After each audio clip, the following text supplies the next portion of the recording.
राजनीति ये सिर्फ नारों और वादों का खेल नहीं है, ये आंकड़ों और जमीनी हकीकत की एक गहरी कहानी है। आज हम असम के गुवाहाटी पश्चिम विधानसभा क्षेत्र के इसी ताने बाने को समझने की कोशिश करेंगे।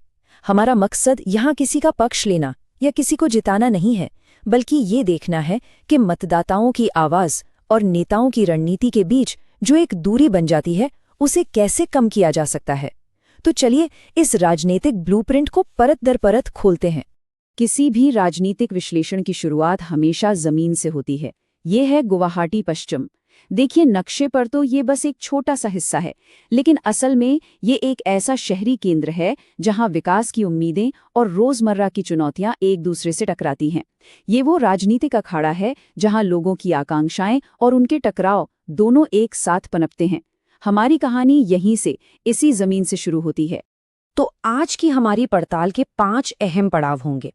सबसे पहले हम जमीनी हकीकत को समझेंगे, फिर हम आंकड़ों के साफ संकेतों को देखेंगे, इसके बाद चुनावी जनादेश का गहराई से विश्लेषण करेंगे, फिर मतदाताओं से दोबारा जुड़ाव का ब्लूप्रिंट क्या हो सकता है, इस पर बात करेंगे, और आखिर में ये समझेंगे कि कैसे शासन एक सार्वजनिक वादा बन सकता है। चलिए शुरू करते हैं। हर चुनाव की असली कहानी वोटों की गिनती से शुरू नहीं होती, वो तो लोगों की रोजमर्रा की जिंदगी से शुरू होती है। तो गुवाहाटी पश्चिम में वो कौन सी चिंताएं हैं, वो कौन सी परेशानियां हैं जो लोगों के वोट देने के फैसले पर असर डालती हैं? वहां की जमीनी हकीकत क्या है, चलिए इसे समझते हैं।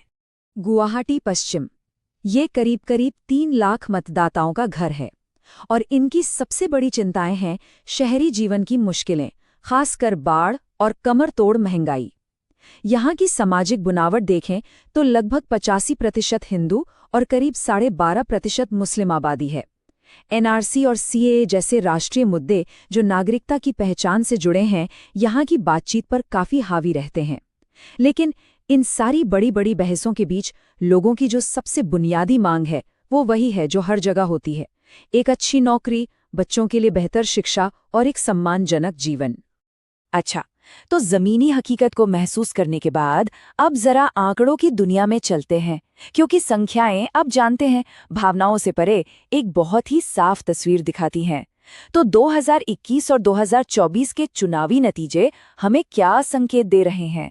पहला और सबसे बड़ा संकेत, 2021 में जीत का अंतर। एजीपी को मिले लगभग 60% वोट और कांग्रेस को करीब 26%। ये सिर्फ एक चुनावी हार नहीं थी, ये एक जबरदस्त लहर थी।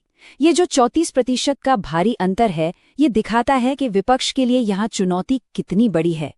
और दूसरा संकेत है मतदाताओं का जोश। देखिए, 78% से ज्यादा मतदान, इसका मतलब है कि ये एक जागरूक और सक्रिय मतदाता है, उदासीन नहीं। जब इतने सारे लोग वोट देने के लिए बाहर निकलते हैं, तो इसका एक ही मतलब होता है, या तो वो मौजूदा व्यवस्था से बहुत खुश हैं, या फिर वो एक बड़ा बदलाव चाहते हैं। यहाँ के लोग अपनी आवाज सुना रहे हैं, और वो भी पूरी ताकत से। ये भारतीय लोकतंत्र की सबसे बड़ी खूबसूरती है, जहाँ हर व्यक्ति को अपनी बात रखने की गरिमा और अधिकार मिलता है। तो अब तक हमने ये देख लिया कि क्या हुआ। अब हम ये समझने की कोशिश करेंगे कि ये क्यों हुआ। किसी भी चुनावी नतीजे के पीछे के जो सिस्टम से जुड़े कारण होते हैं और जो ऐतिहासिक पैटर्न होते हैं, उन्हें समझना बहुत जरूरी है। तभी भविष्य की राजनीति की सही दिशा तय की जा सकती है। ये स्वॉट एनालिसिस हमें रणनीति की और गहराई में ले जाता है। विपक्ष की ताकत क्या है? एक जाना पहचाना उम्मीदवार और युवाओं से जुड़ाव। लेकिन कमजोरी कहाँ है? जमीन पर, बूथ के स्तर पर संगठन का कमजोर होना। पर अवसर भी है। लोग पानी, सड़क, बिजली जैसे नागरिक मुद्दों पर सरकार से नाराज हैं। लेकिन सबसे बड़ा खतरा है सत्ता पक्ष का मजबूत नैरेटिव और उनका संगठित अभियान, जो अक्सर इन स्थानीय मुद्दों पर भारी पड़ जाता है। इतिहास भी हमें एक बहुत दिलचस्प पैटर्न दिखाता है। देखिए, 2001 और 2011 में कांग्रेस तब जीती जब सत्ता के खिलाफ एक मजबूत लहर थी। इसका मतलब साफ है कि ये सीट किसी एक पार्टी की जागीर नहीं है। अगर मुद्दे सही हों और रणनीति ठीक हो, तो यहाँ का मतदाता बदलाव के लिए हमेशा तैयार रहता है, और यही एक बड़े अवसर का संकेत है। और ये बिंदु सबसे ज्यादा अहम है। सबसे मुश्किल चुनावों में भी कांग्रेस का जो वोट शेयर है, वो 25 से 35% से नीचे नहीं गया है। ये एक बहुत मजबूत आधार है, एक नींव है किसी भी वापसी की कहानी हमेशा इसी नींव पर लिखी जाती है। ये वो कोर वोटर है जो पार्टी को हर हाल में लड़ने की ताकत देता है। तो अब तक हमने समस्या की हर परत को समझा। अब बात करते हैं समाधान की। मतदाताओं से दोबारा जुड़ने का वो ब्लूप्रिंट क्या हो सकता है? ये सिर्फ चुनाव जीतने की रणनीति नहीं है, बल्कि लोगों का विश्वास वापस जीतने का एक पूरा रोड मैप है। इसे हम चतुर्मुख सिद्धांत कह सकते हैं, जो एक पूरा रोड मैप देता है। पहला स्तंभ है चुनावी रणनीति, क्योंकि हर बूथ जीते बिना चुनाव नहीं जीता जाता। दूसरा है संगठन, क्योंकि स्थानीय नेता ही पार्टी की असली ताकत होते हैं। तीसरा है विमर्श, एक ऐसा नैरेटिव जो सीधे लोगों की जेब और उनकी जिंदगी से जुड़े, जैसे नौकरी और महंगाई। और चौथा है संसाधन, यानी पैसे, समय और लोगों का सही इस्तेमाल। ये चारों जब एक साथ मिलते हैं तभी जीत का रास्ता बनता है। और इस रणनीति को अमल में लाने के लिए ये है 90 दिनों का एक एक्शन प्लान। पहले महीने में डेटा का विश्लेषण और बूथ की तैयारी। अगले महीने में अभियान को जमीन पर उतारना, लोगों के बीच जाना। आखिरी महीने में हर दरवाजे तक पहुंचना, छोटी छोटी बैठकें करना। और अंतिम हफ्ता सिर्फ एक काम के लिए, मतदाताओं को पोलिंग बूथ तक लाना। हर चरण पिछले चरण पर बनता है और रफ्तार लगातार बढ़ती जाती है। अब हम अपने विश्लेषण के आखिरी और सबसे अहम हिस्से पर आते हैं। देखिए, किसी भी अभियान का असली मकसद सिर्फ चुनाव जीतना नहीं होता। उसका असली मकसद होता है प्रभावी शासन तक एक पुल बनाना। चुनाव तो बस एक जरिया है लोगों के जीवन में वास्तविक सुधार लाने का।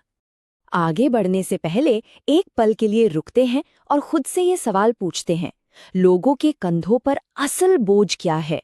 क्योंकि जो आंकड़े हम अब देखने वाले हैं वो सिर्फ नंबर नहीं हैं, वो लोगों के रोजमर्रा के संघर्ष की सच्ची कहानियां हैं।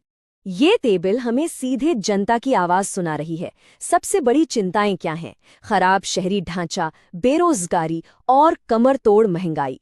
ये सिर्फ चुनावी मुद्दे नहीं हैं, ये शासन की असली परीक्षा है। यहीं पर एक अच्छी सरकार की पहचान होती है, जो इन बुनियादी चिंताओं को अपने एजेंडे के केंद्र में रखती है।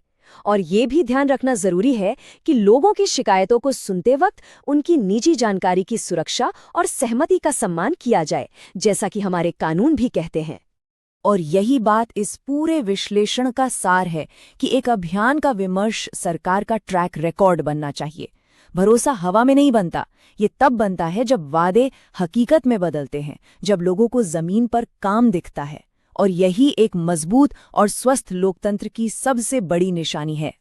और अंत में ये एक सवाल जो हर नेता और हर मतदाता को खुद से पूछना चाहिए, क्या कोई भी चुनावी जीत स्थायी होती है, या ये सिर्फ जनता का दिया हुआ एक अस्थायी विश्वास है जिसे हर रोज अपने काम से कमाना पड़ता है? राजनीतिक शक्ति एक बहुत ही नाजुक भरोसा है और इसे बनाए रखने का सिर्फ एक ही रास्ता है, जनता की सेवा। अगर आप एक जन केंद्रित नेता बनकर अपने क्षेत्र को आगे ले जाना चाहते हैं तो blueprintstrategies.ai से संपर्क करें।